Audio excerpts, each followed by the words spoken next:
જીવનની અંદર અઘરી વાતો પણ આપણે સમજવી પડતી હોય છે. કોકવાર જાતે સમજી શકીએ, કાં કોકવાર સંજોગો સમજાવે, કાં કોકવાર કોઈક માર્ગદર્શન આપીને સમજી શકાય. But once in a while everybody has to pass through a tough test. અને અઘરું લાગે એટલે કદાચ કોઈકના મનમાં એવો પ્રશ્ન થાય કે ઓહો, ફેઇથ વર્સિસ લોજિક એટલે ઇન્ડિયા વર્સિસ પાકિસ્તાન જેવું કંઈક મેચ જેવું લાગે છે.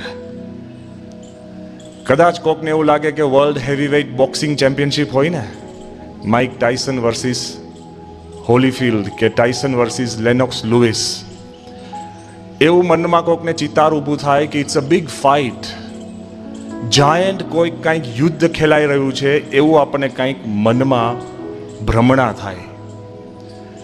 પણ એ યાદ રાખજો કે આ જે વાત છે ને એ કંઈ બહુ મોટા યુદ્ધની વાત નથી, પણ દરેક વખતે દરેક ક્ષણે આપણા જીવનની અંદર આ સંઘર્ષ ઊભો થતો જ હોય છે. જ્યારે કોઈ કંઈક નિર્ણય કરવાનો આવે ને, ત્યારે વ્યક્તિનો નિર્ણય તર્ક પ્રધાન હોય કે શ્રદ્ધા પ્રધાન હોય, એવું અમે કોઈ માનતા જ નથી. કોઈને લાગે કે આ સંતો છે, સાધુ છે એટલે શ્રદ્ધાનું ખેંચશે, એવું નથી. અમે બધા તાર્કિક છીએ. આ દુનિયામાં કોઈ પણ માણસ જન્મે અને એના જીવનની અંદર તર્ક ન હોય એ વાત બને નહીં. પણ બુદ્ધિશાળી કોણ કે એક જ વસ્તુ આપણા મનમાં એમ હોય કે એક જ રીતે જોવાય છે. તમારા નજર સમક્ષ હું ખાલી એક પાણીનો પ્યાલો મૂકું અને અડધા જણ એમ કે આ પાણીનો પ્યાલો અડધો ખાલી છે, ટ્રુ. પણ બીજો અડધો વર્ગ એમ છે એવું પણ કે આ પાણીનો પ્યાલો અડધો ભરેલો છે, ટ્રુ. પણ ત્રીજો વર્ગ એવો પણ છે કે તમે કલ્પના ન કરી હોય ને આવીને શું કે આ પાણીનો પ્યાલો છે ને એવરેજ છે. સમજાય છે? ટ્રુ. આપણા મનમાં જ્યારે વિચાર ન કરીએ ત્યાં સુધી એવું જ હોય કે કોઈ પણ વસ્તુ એક જ રીતે જોવાય છે, but in reality you can see it multiple ways. એમ જ્યારે શ્રદ્ધા અને તર્કનું મૂલ્યાંકન કરવા બેસીએ ને ત્યારે એની રીત છે. બહુ જ સામાન્ય દ્રષ્ટાંત આપું છું, સમજવા જેવું છે. કદાચ આપે નામ સાંભળ્યું હશે, દુનિયાનો બહુ જ મોટો હાસ્ય કલાકાર થઈ ગયો જેનું નામ છે ચાર્લી ચેપ્લિન. વર્ષો પહેલાની વાત છે, અત્યારે પણ એવો ફ્રેશ કહેવાય. એવો એક પ્રસંગ બન્યો કે ચાર્લી ચેપ્લિન, જેને પછી બહુ જ ઇલકાબો બન્યા, એનું નામ પાડવામાં આવ્યું સર ચાર્લ્સ ચેપ્લિન. અને એ જ્યારે ફરતો ફરતો એક વખતે જર્મનીમાં પહોંચ્યો. હવે આપને પણ ખ્યાલ છે કે અત્યારે પણ કોઈક મોટો ગાયક હોય, એક્ટ્રેસ હોય, કોઈ ખેલાડી હોય, એના માટે છે ને કોમ્પિટિશન રચાતી હોય. કેવી ખબર છે? લુક અલાઇક. કે માઇકલ જેક્સન જેવા કોણ દેખાય છે, કે સચિન તેંડુલકર જેવા કોણ દેખાય છે, એવી કોમ્પિટિશન થાય. ચાર્લી ચેપ્લિન જ્યારે જર્મની પહોંચ્યો ત્યારે બહુ જ જગ્યાએ એને પોસ્ટરો જોયા કે લુક અલાઇક ચાર્લી ચેપ્લિનની કોમ્પિટિશન હતી. ચાર્લી ચેપ્લિન જેવો કોણ નજીકમાં જતી દેખાય છે એની કોમ્પિટિશન. લગભગ 125 માણસોએ ભાગ લીધો હતો. અને આ તો હાસ્ય કલાકાર ને, એને ભાગ લીધો. અને રિઝલ્ટ શું આવ્યું ખબર છે? ચાર્લી ચેપ્લિનનો પોતાનો નંબર 7મો આવ્યો. આ જો કરુણ પરિસ્થિતિ જુઓ કે we live in a world where the real are rejected and the fake are worshipped. We live in a world where showmen succeed and true men fail. એવી એક દુનિયા છે કે જેમાં વિચારો આનાથી એટલી માર્ગે તમે કંઈક દોરાઈ જાઓ ને કે સત્ય ભૂલી જાઓ અને અસત્ય પર ચડી જતા હોય છે. પણ આ ચાર્લી ચેપ્લિને પોતે જે વાત બોલ્યો ને એ બહુ સમજવા જેવી છે. હવે સમજો, હાસ્ય કલાકાર છે પણ બહુ જબરજસ્ત એને એક શોટ માર્યો છે. એને શું કીધું કે આમાં માણસોનો વાંક નથી. સાંભળજો, એ કે there logic put me 7th. કે માણસો જે જજ બેઠા હતા ને તર્કથી જોતા હતા કે એ લોકોના તર્કે મને 7મો નંબર આપ્યો. My faith put me first. કે મારી શ્રદ્ધાએ મને પહેલો નંબર આપ્યો છે, કારણ કે હું પોતે જ ચાર્લી ચેપ્લિન છું. પછી એ વાત લખે છે કે હ્યુમન બીંગ્સ હુ કેનોટ જજ અધર હ્યુમન બીંગ્સ, હાઉ કેન they જજ ગોડ હિમસેલ્ફ. એ કે આ મનુષ્યના લોકો જ્યારે મનુષ્યને ઓળખી નથી શકતા, તે એ લોકો ભેગા થઈને ઈશ્વરને કેવી રીતના ઓળખશે? વિચાર કરજો. આપણને એમ લાગે છે કે ભગવાન મને દેખાતા નથી, તર્કથી મનાતા નથી, અને શ્રદ્ધા માટે આપણને અનેક પ્રશ્ન થતા હોય, પણ જ્યારે આપણે તર્કથી માનવ જાતને જ સમજી નથી શકતા, તો ભગવાનને સમજવાની ક્યાં વાત જ આવી? અને હકીકતની અંદર જ્યારે આપણા જીવનની અંદર તર્ક અને શ્રદ્ધાનો માર્ગ ક્લિયર થાય ને, તો જીવન જીવવાની દ્રષ્ટિ બદલાઈ જાય છે. યોગીજી મહારાજ જેણે આ સંસ્થા સ્થાપી સંકુલ, એ યોગી મહારાજ એક સામાન્ય દ્રષ્ટાંત આપતા, પણ બહુ આંખ ખોલી નાખે એવું દ્રષ્ટાંત. એ કહેતા કે બે ભક્તો ઝાડ નીચે તપ કરતા હતા. સાંભળજો. અને એક વખત ભગવાનને વિચાર આવ્યો કે વર્ષોથી આ લોકો તપ કરે છે, એ લોકોને કહી આવો તો ખરા કે ભાઈ તમારું તપ એડે નહીં જાય, વાંધો નહીં આવે. એટલે નારદજી કોમન મેસેન્જર, ક્યાં કોઈ બીજાને શોધવા? તમારામાં કોઈ મેસેન્જર બહુ હોય ને હોય તો ખ્યાલ રાખજો, કોમન મેસેન્જર. અને નારદજી નારાયણ નારાયણ કરતા ગયા, અને પેલા છે ને ઝાડ નીચે ભક્ત તપ કરતા હતા. એટલે નારદજી કીધું કે ભગવાને તમને એક મેસેજ મોકલ્યો છે. પેલે કે શું મેસેજ? એ કે ભગવાને કીધું છે કે તમે જે ઝાડ નીચે તપ કરો છો ને, એ ઝાડમાં જેટલા પાંદડા છે ને, એટલા વર્ષ તપ પછી હું તમને દર્શન દઈશ. અને પેલા ઉપર જોયું ને તો આંબલીનું ઝાડ હતું. દુખી થઈ ગયો. Okay, oh my God. એ કે આ હું જિંદગીઓ પસાર કરું ને પાંદડા ગણી શકું એમ છું નહીં, તો એટલા વર્ષ તપ કરું તો ખલાસ થઈ ગયું ને. તો એને તો બિસ્તરા પોટલા પેક કરીને ઉપડી ગયો. અને બીજો માણસ હતો, એને જ્યારે કીધું ને ત્યારે એને ઝાડ સામે જોયું ને, અને નાચવા લાગ્યો. પેલો કે કેમ તું નાચે છે? એ કે એટલી તો ગેરંટી આવી કે આટલા વર્ષ પછી પણ ભગવાન મને દર્શન દેશે. સમજ પડી? શ્રદ્ધા હોય ને તો તમારો દ્રષ્ટિકોણ બદલાય છે, અને તર્ક હોય ને તો પાંદડા ગણીને પણ નિરાશ થવાય છે. શ્રદ્ધા હોય તો ધેર ઇઝ અ મેજિક, અને મેજિક કરીને માણસ છે ને બધું જ બદલતો જોતો થાય. તમે બીમાર પડો અને દવાને પૈસાના રૂપમાં જુઓ ને, જો દ્રષ્ટિ બદલાઈશ. દવાને પૈસાના રૂપમાં જોવાય છે, પણ પૈસાના રૂપમાં જુઓ તો કોઈ દિવસ ઈલાજ થતો નથી. અને તમે લગ્ન કરો અને દરેક ઝઘડા ગણો ને, પૂછી લેજો જેને કર્યા છે, જેને નથી કર્યા એના માટે છે. તો દરેક ઝઘડા ગણો ને તો તમારે મહિનાની અંદર ડિવોર્સ સુધી પહોંચી જાઓ. જો ગણવાની ને જોવાની રીત બદલાય છે. તમે પરીક્ષા આપવા બેસો અને કેટલી મૂંઝવણ થાય ને નોંધ કરો ને, તો કોઈ પાસ જ ના થાય. અને તમે દાન આપવા જાઓ ને, અને કેટલા પૈસા ગયા એનો વિચાર કરો ને, તો દાન અપાતું નથી. બહુ ક્લિયર વાત છે. યોગી મહારાજ દ્રષ્ટાંત આપતા તો સાઈડમાં વાત કરું છું કે જો માણસ બહુ ગણતરી કરે ને તો આગળ વધી જ નથી શકતો. માફ કરજો કોઈ આ બેઠું હોય, પણ સામાન્ય દ્રષ્ટાંત છે કે બહુ જેની પત્નીએ મેણા મારી મારીને એક વાણિયાને કીધું કે તું ભગવાનને જઈને કંઈક દાન કર મંદિરમાં. પેલું કે સારું હોતું હશે, આટલી પેઢીઓ ગત આપણે કર્યું નથી. અને પછી વાઈફનો સ્વભાવ થોડોક મજબૂત હશે એટલે ધક્કા મારી મારીને એને કાઢ્યો, અને નક્કી કરીને પેલા 1 રૂપિયો એના હાથમાં રાખ્યો. એ પાછો હાથ છે ને ખિસ્સામાં નાખ્યો, અને બપોરના ભર બપોરે વાણિયો પાછો ચાલતો ચાલતો ચાલતો ભગવાન પાસે આવીને પહોંચ્યો ને. અને બહુ મનમાં એને એમ હતું કે પૈસો લપસી ના જવો જોઈએ પાછો, પણ એટલો ટાઈટ પૈસો પકડ્યો હતો ને, જો જતો ન રે એવો વિચાર હતો. એટલો ટાઈટ પકડીને પછી બપોરની ગરમી અને ભગવાનની મૂર્તિ આગળ જ્યારે પૈસો બહાર કાઢ્યો ને નાખવા, ત્યારે પરસેવાથી રેબઝેબ થઈ ગયો હતો પૈસો. એટલે વાણીઓ શું કે ખબર? રોઈસમાં તને નહીં નાખી દઉં એમ કે પાછો ખિસ્સામાં નાખી દીધો. જો જતો રે એમ વિચાર કરો ને, દ્રષ્ટિકોણ બદલાઈશ. પણ જ્યારે ખેડૂત પોતે દાણા જ્યારે જમીનમાં નાખે છે, વિચાર કરજો, ત્યારે એમ નથી વિચારતો કે આ ગતા રહ્યા. શું વિચારે છે? અનંત ગણા થઈને આવશે. દ્રષ્ટિકોણ બદલાય છે. જો તમારા જીવનની અંદર તર્ક તો છે જ, કોઈ આપણે પ્રશ્ન નથી, પણ તમારા જીવનના નિર્ણયો પણ શ્રદ્ધા પ્રધાન રાખીને તમે લેશો ને, તર્ક રાખો પણ શ્રદ્ધા પ્રદાન રાખીને રહેશો ને, તો તમે કંઈક ને કંઈક આગળ વધી જશો અને યુ વિલ સક્સીડ લાઈક નો બડી એલ્સ. હમણાં જ મારી પાસે એક પુસ્તક આવ્યું હતું, બહુ રસપ્રદ પુસ્તક.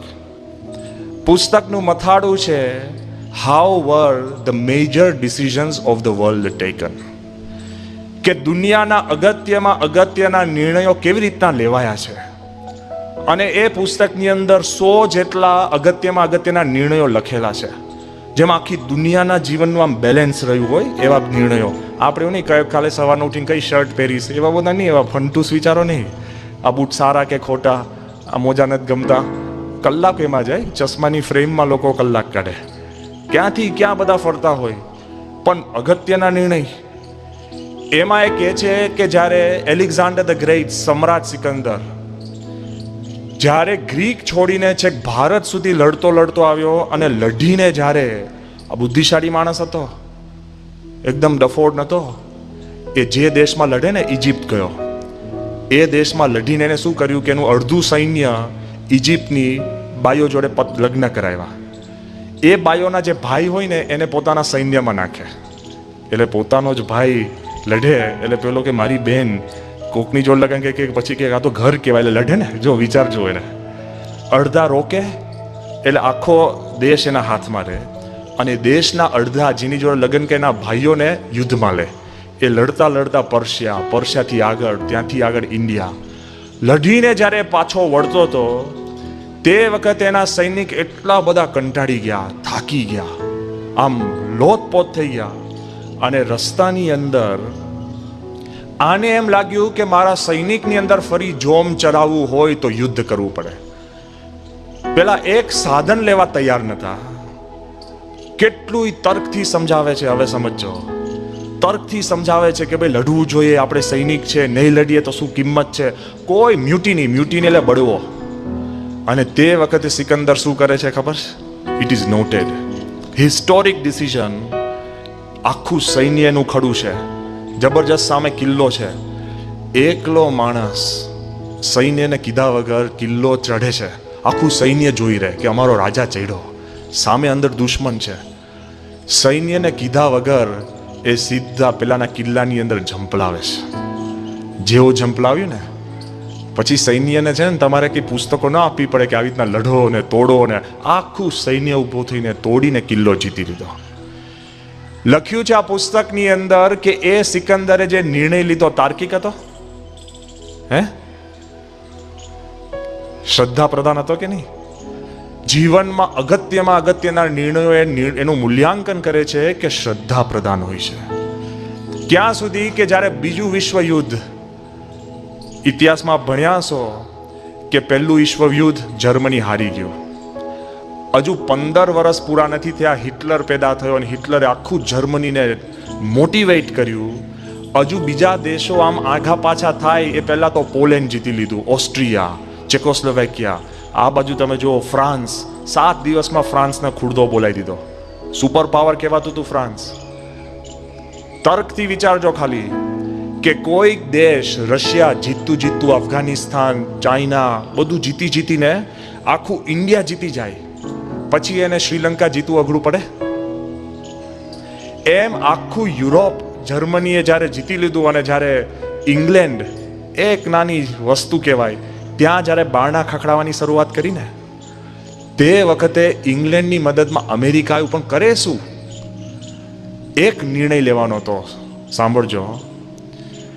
આખા ફ્રાન્સની બોર્ડર ઉપર 80,000 સૈનિકો જર્મનીએ મૂકી દીધા હતા. અને એ જે બીચ હતી ને, નદી, દરિયાનો કિનારો, ત્યાંથી જો ઇંગ્લેન્ડમાંથી સૈનિકો ત્યાં પહોંચે તો કદાચ યુરોપની અંદર જીત મેળવે, નીકર જીત મેળવવાની કોઈ શક્યતા હતી. હવે તમને લાગે છે આમાં તર્ક કરવા જાય તો મેળ ખાય? તમે સ્વિમિંગ કરતા દરિયો ક્રોસ કરો તો આરામથી મારે કે નહીં? લાગે ઓ હોડી આવી ગઈ છે. હોડી તો કેટલા 20 કિલોમીટરથી દેખાય. એમાં કંઈ ગુપ્ત રીતે અવાય એવું છે? આ બાજુ આઇઝનહાવર નામ સાંભળ્યું હશે. ઇંગ્લેન્ડનો લડવાયો મોન્ટગોમેરી અને જનરલ પેટન, નામ સાંભળ્યું હશે, પેટન ટેન્કો જેના ઉપરથી બની, એ ત્રણેય જણા નિર્ણય લે, ભેગા થાય. 3 લાખ સૈન્ય હતું ઇંગ્લેન્ડમાં, પણ કઈ તારીખે ફ્રાન્સની બોર્ડર ઉપર લઈ જવું, ભેગા થાય, ચર્ચા કરે, છૂટા થાય. એવું કહેવાય છે કે લગભગ 23 દિવસ સુધી ભેગા થાય, ચર્ચા કરીને છૂટા થાય, ભેગા થાય, ચર્ચા કરીને છૂટા થાય. 3 લાખ સૈન્ય આમને આમ પડ્યું હતું. ક્યારે લઈ જવું, જેને ડી ડે કહે છે, ડી ડે. એ ડી ડે ક્યારે કરવો? આ લોકોએ કીધું કે આપણે 4મી જૂન, પેલો કે ના ના 6મી જૂન, કોક કે 8મી જૂન, અને વેધર બરાબર ના હોય ને દરિયો ઉપર ઊંચે નીચે થતો હોય ને આમ તેમ ને ક્યારે કરવું, અઘરમ અઘરું હતું. અને છેવટે એ લોકોએ શું લખ્યું ખબર છે? એ કે આપણે 3 ભેગા થયા છે, નિર્ણય નથી થતો. આપણે ત્રણેયની અંદર કઈ તારીખ છે છુટ્ટી લખીને લાવો તો આપણે નિર્ણય લે. તર્કથી નિર્ણય નહોતો થતો. અને ત્રણેય એવું કીધું કે દિલમાં મને કાંઈક એવું કહે છે કે 6મી જૂને આપણે જઈએ. અને ત્રણેયના મનની અંદર દિલમાં કોકે કીધું અને 6મી જૂને એ લોકોએ નક્કી કર્યું. અને 6મી જૂને 3 લાખ સોલ્જર્સ એક સામટા દરિયા માર્ગે, હવાઈ માર્ગે ફ્રાન્સની બોર્ડર પર ઉતર્યા ને. એવું કહેવાય છે કે તે વખતે લગભગ 60% સોલ્જરો તો દરિયા કિનારે જ ખતમ થઈ ગયા છે. કેટલા? 60%. જે 40% આ લોકોના સૈનિકો બચ્યા અને યુદ્ધ કર્યું અને આગળ થયા, એના ઉપર બીજું વિશ્વયુદ્ધ જીતાયું છે, કોઈ પ્લાનિંગ ઉપર નહીં. શું દિલમાં શું કહે છે? કે આપણા મનમાં આવે કે જાયન્ટ સ્ટ્રેટેજીસ, એ તો બધું ઠીક છે. The day, the day was decided by faith. શ્રદ્ધાથી આ નિર્ણય લેવાયો હતો. અને ક્લાઇમેક્સ ક્યાં છે? આ લોકોએ નોંધ્યું કે જ્યારે યુદ્ધની તૈયારી થઈ હતી ને ત્યારે બધાને બંદૂક આપે, ગોળીઓ આપે, ખાવાના પેકેટ આપે. કારણ કે તેમાં તો તમે પછી કહો છો કે આમ મોટા મોટા હવે ટિફિન બોક્સ લઈને જવાય છે. બધું નાનું નાનું પેકેટ કહીને આપે ને પછી તમારે ઓન યોર ઓન છો. જે સૈનિકો પાસે કાંઈ પણ વધુ લઈ જવાઈ શકાય એવી શક્યતા નથી, પણ જે 60% સૈનિકો જે દરિયા કિનારા ઉપર મરી ગયા હતા ને, એવું એમાં જાણ કરી છે. એમાંથી 66% સૈનિકોના ખિસ્સામાં બાઇબલ હતી. એ કે મારું કોઈ દિવસ યુદ્ધના નિયમની અંદર બાઇબલ લઈ જવાનું કીધું નથી, પણ 66% સૈનિકો ખિસ્સામાં બાઇબલ લઈને ફરતા હતા. કેમ? શ્રદ્ધા. વિચાર કરજો, બધું આમ ઠીક હોય ને ત્યારે વાંધો નથી, પણ જ્યારે તકલીફ થાય ને ત્યારે માણસ છે ને આમ ભગવાન સિવાય એને કોઈ ઉદ્ધાર નથી હોતો. એટલે તર્ક એક વાત સાચી છે, એમાં કોઈ ખોટું નથી, પણ તર્કથી પણ પર એક દુનિયા છે કે જેમાં શ્રદ્ધાનો વિશેષતઃ ફાળો છે. આપણે બધા જ અહીંયા બેઠા છે. જાહેરમાં બધાને ખાલી પૂછું છું, જેમ સાચું હોય એમ જ કહેજો. ધારો કે આપણે આ બધા ભેગા થઈને એક અવકાશયાનમાં હોય. અવકાશયાન એટલે તો માણસના તર્ક અને બુદ્ધિનું ચરમસીમાનું એક વ્હીકલ કહેવાય, બરાબર ને? સાયકલ નથી, હીરો હોન્ડા નથી, અવકાશયાન. આપણે બધા જ અવકાશયાનમાં જતા હોઈએ. હજુ સાંભળજો. અને બધા જ કમ્પ્યુટર એક્સપર્ટ છે, એટલે તાર્કિક છીએ કે નહીં? પણ એ અવકાશયાન ઉડતું ઉડતું એક ગ્રહમાં આવીને પડે. બધા જ આપણે છે. એમાં આપણને જેવું ગ્રહમાં આ પડે ને, તે વખતે આપણું અવકાશયાન આપણને એક સંદેશો આપે છે. શું? કે હવે આપણી પાસે 7 દિવસનો ખોરાક છે, પછી 7 દિવસ પછી બધાએ મરી જવાનું છે. બરાબર? અવકાશયાન આપણને કહે છે. અંદર આપણે બેઠા છે અને કમ્પ્યુટર ચારે બાજુથી એનાલિસિસ કરે છે, તર્કથી જ પરફેક્ટ. શું એનાલિસિસ કરે છે? કે અત્યાર સુધી જેટલા ગ્રહો આપણા તારામંડળની અંદર છે, એ ગ્રહો પ્રમાણે આ ગ્રહ ઉપર કોઈ જિંદગી કે જીવન છે નહીં, કોઈ જીવતી વસ્તુ જ નથી. કોણ કહે છે? કમ્પ્યુટર. એ પણ એવું કહે છે કે તમે બારે શોધવામાં જશો તો પણ તમારી પાસે કાંઈ શોધાય એવું મળે એમ છે નહીં. શું કહે છે? કમ્પ્યુટર કહે છે. હવે હું તમને પ્રશ્ન પૂછું છું. આપણી પાસે 2 પસંદગી છે. કઈ? અવકાશયાનમાં બેસી રહીએ અને કહીએ કે ભાઈ જો તર્ક એવું કહે છે કે બારે કાંઈ છે નહીં, અને કમ્પ્યુટર એવું કહે છે ભાઈ બારે કાંઈ છે નહીં. અને 7 દિવસ અવકાશયાનમાં બેસીને 7મા દિવસે મરી જવું એક ઓપ્શન છે.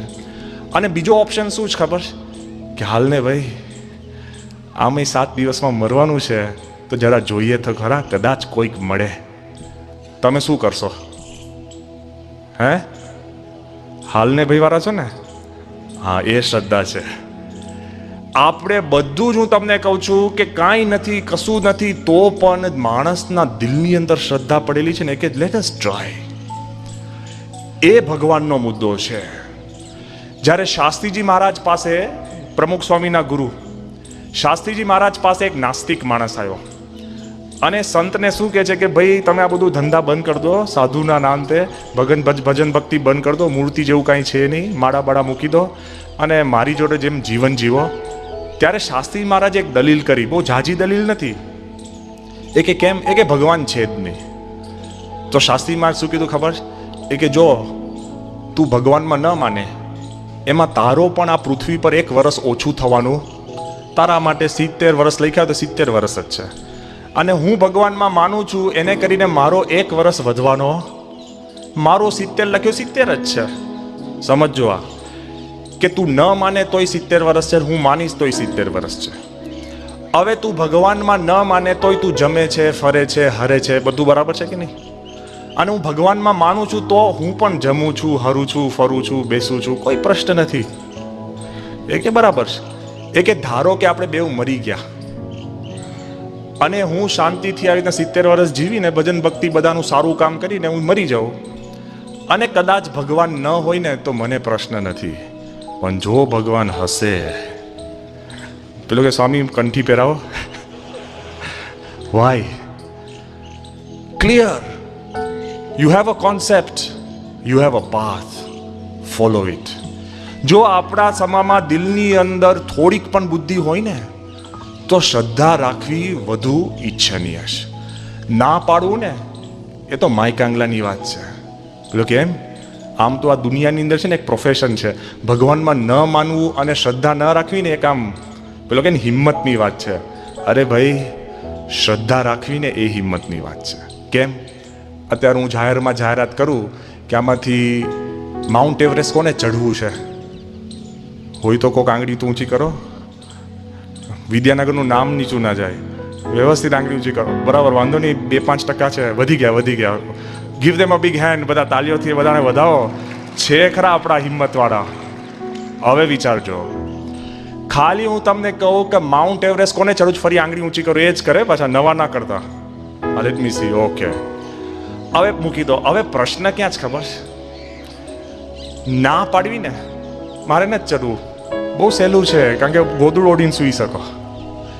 અને જેને હા પાડીને એને 10 વર્ષ મહેનત કરવી પડે પછી એવરેસ્ટ ચડાય છે. સમજાય છે? પેલો કે તને રમત રમતા ફાવશે કે ના, બહુ સહેલું છે. હા પાડવી ને એટલે ધંધે લાગી જાઓ.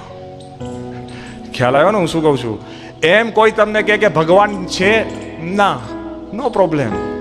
હા પાડવી ને એટલે અમારે જેમ મુંડાઈને બેસવું પડે. સ્ટ્રેન્થ છે. હા પાડવામાં એક શક્તિ છે અને ના પાડવામાં નમાલુપણું છે. એટલે તમે બધા જે આવ્યા છો ને શક્તિશાળી છો because you believe in something.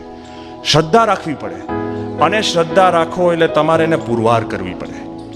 પણ પ્રશ્ન ક્યાં છે? આ દુનિયામાં આપણો જો એક મોટો દેખીતો પ્રશ્ન હોય ને, ઇમ્બેલેન્સ છે. આ સમજશું ને એટલે ખ્યાલ આવશે. અત્યારની જે આપણી દુનિયા છે ને એ તર્ક પ્રધાન છે. સ્કૂલે પણ ભણતા હો ને એટલે તાર્કિક જ વાત આવે. 1+1 એટલે 2, 2+2 એટલે 3, 4, 4+4 એટલે 8. તાર્કિક દુનિયા છે. બધું જ એના આમાં પેલા ચોખંડામાં ગોઠવાયેલી હોય. અને એવું કંઈ શીખવાડતા જ નથી કે એક જુદું ગણિત છે. એવું ગણિત છે કે 1 ઇઝ ગ્રેટર દેન 64. છે કે નહીં? ચેસ રમવા બેસો તમારા બધા પેંદા ને બધું ખવાઈ જાય, પણ રાજા જો જાય ને તો 64 ખલાસ થઈ ગયા કે નહીં? જો ચેસનું ગણિત જુદું છે, 1 ઇઝ ગ્રેટર દેન 64. અને ઝાડનું ગણિત જુદું છે. બધા જ પાંદડાઓને લાખો પાંદડાને તમે પાણી નાખો, પણ તમે મૂળમાં પાણી નાખો તો શું થયું? 1 ઇઝ ગ્રેટર દેન 1,000,000. થયું કે નહીં? જો આ દુનિયાનું ગણિત જુદું છે ભાઈ, વિચારજો, ખાલી ગણિતના દાખલા નહીં ગણતા, જો કે એ પણ ગણજો, કાંઈ માર્ક્સ નહીં આવે પાછા, બેવ કરવાનું છે. પણ મારે તમને એ કહેવું છે કે એક દુનિયા છે, કે થોડી ઘણી તર્કથી જુદી દુનિયા છે. પણ પ્રશ્ન ક્યાં છે? આપણે જે યુગમાં રહીએ છીએ ને, તર્ક પ્રધાન, વિચારો તાર્કિક, વાતો તાર્કિક, અભ્યાસક્રમ તાર્કિક, અને અત્યારે જે કમ્પ્યુટરની દુનિયા આવી એટલે 0 1 બાઇનરી સિસ્ટમ. એ માણસનો પ્રશ્ન શું છે ખબર છે? મને જે મૂંઝવણ છે, લોકો એવું કહે છે ને કે હવે ભવિષ્યમાં એવા કમ્પ્યુટર આવશે કે one day computers will begin to think like human beings. બરાબર ને? કહે છે ને કે એવા કમ્પ્યુટર આવશે કે માનવ જેવો વિચાર કરતા થશે. પણ મને લાગે છે વધારે મોટો પ્રશ્ન એ છે કે not that computers will begin to think like human beings, but human beings will begin to think like computers. શાંતિથી સમજો ઘરે જઈને, બહુ મોટો જોખમ છે કે જ્યારે મનુષ્ય છે ને કમ્પ્યુટરની જેમ વિચાર કરવા મળશે ને, કે કોઈ મને ચાંપ દાપે પછી જ બોલું. ખ્યાલ આવે ને? કે કાંઈ પણ કહ્યું કે મને ઓપ્શન આપો, પરીક્ષામાં તો આપે છે તોય નથી આવડતા ઓપ્શન. કમ્પ્યુટરની જેમ વિચાર કરતા થશો ને ત્યારે જોખમ જાજુ છે. કેમ ખબર છે?